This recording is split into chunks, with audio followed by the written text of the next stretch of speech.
Բարև ձեզ ժողովուրդ ջան, մենք գտնվում ենք Արդվի գյուղին հարակից հին գերեզմանատանը, որտեղ բազմաթիվ հին խաչքարեր են, տեսեք ինչ գեղեցկություն են, դիմացը Արդվի գյուղի Սուրբ Հովհաննես եկեղեցին է, 6-ից 7-րդ դարերի կառույց, այստեղ ամփոփված է հայ հզորագույն կաթողիկոսներից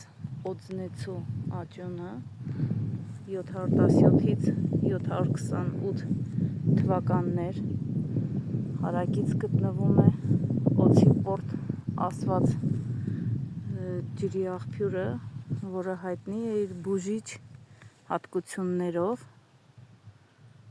և շատ գեղեցիկ տեսարան է, գտնվում է բնության գրկում, շատ գողտրիկ, տեսեք ինչ գեղեցկություն է։